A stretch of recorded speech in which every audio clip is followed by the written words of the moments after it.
Opinión y análisis de los hechos noticiosos. Una mirada diferente con Maite Azuela. Y para hablar sobre las poblaciones más vulnerables en esta crisis provocada por el COVID-19, enseguida escucharemos el comentario editorial de nuestra especialista, la maestra Maite Azuela, a quien saludamos vía telefónica. Maite, te escuchamos con atención, adelante. Francisco Manuel, pues me da gusto saludarlos a ustedes al auditorio. Gracias, buen día.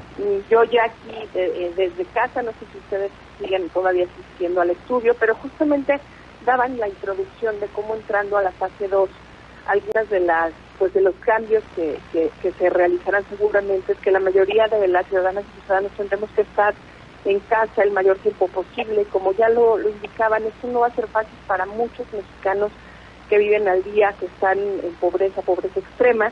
Y yo quisiera señalar algunos de estos que son más vulnerables, es decir, cómo combinamos estas variables que hemos estado escuchando cuando nos advierten que quienes corren mayor riesgo, quienes son esta población en riesgo con el coronavirus son los adultos mayores o las personas que padecen alguna enfermedad inmunodeficiente o diabetes.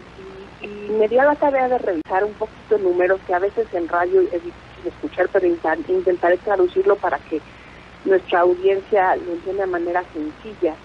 Y bueno, empezando por el número clave, ¿no? Que es que pues casi 6 de 10 mexicanos, que es de la población, más bien casi 6 de los mexicanos que son población ocupada, es decir, que trabajan en el sector informal como trabajadora, están en el sector informal, ¿no? Si tenemos un universo de 10, 6 de ellos están en el sector informal, ya sea como trabajadores domésticos, como comerciantes ambulantes o como taxistas, y esto tiene las implicaciones que ya señalaban en el reportaje de la Ciudad de México. Lo interesante es cómo distribuyen sus recursos, porque la mayoría del dinero que gastan pues lo utilizan para alimentación y el resto del recurso les queda para vivienda. Muy pocos de ellos tienen recurso adicional para educación o para salud, y aquí es cuando su salud se va a ver vulnerada y van a tener que recurrir a un hospital público, pero no tienen ISSSTE, como sucede con los trabajadores que están en el ámbito formal, y probablemente tengan que recurrir a un médico privado, pero sin los recursos suficientes para solventar estos gastos, ¿no? Por otro lado están los adultos mayores, y bueno, pues como sabemos todos también son una población vulnerable. Yo he escuchado ya varias declaraciones que nos van modificando los términos de la edad en la que entran en vulnerabilidad.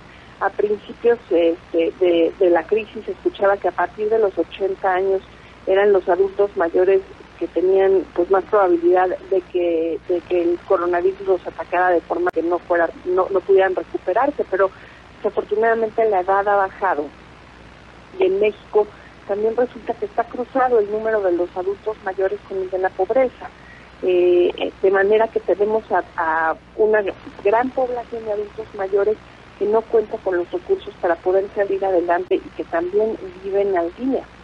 El otro lado es este rostro de la diabetes, en donde es interesante ver cómo más de 2/3 de los pobres de México, pues como sabemos, no pueden salir de esta insuficiencia alimentaria o de esta necesidad de cubrir la parte patrimonial, como ya lo decía, y una gran parte de ellos tiene diabetes. Entonces vale la pena también revisar cómo la pobreza cruza transversalmente el tema de las, por lo menos de 3 de las características de vulnerabilidad para este coronavirus.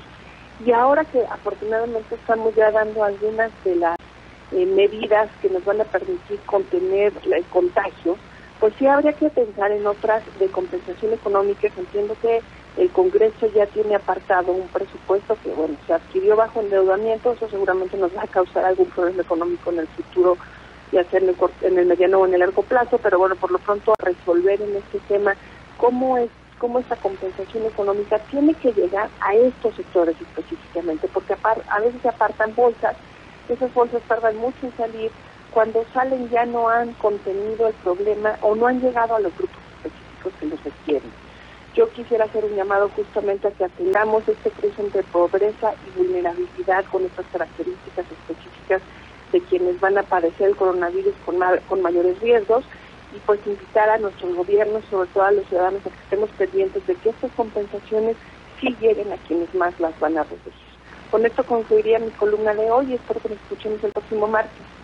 Muchas gracias, Maite Azuela. Gracias. Hasta pronto, gracias.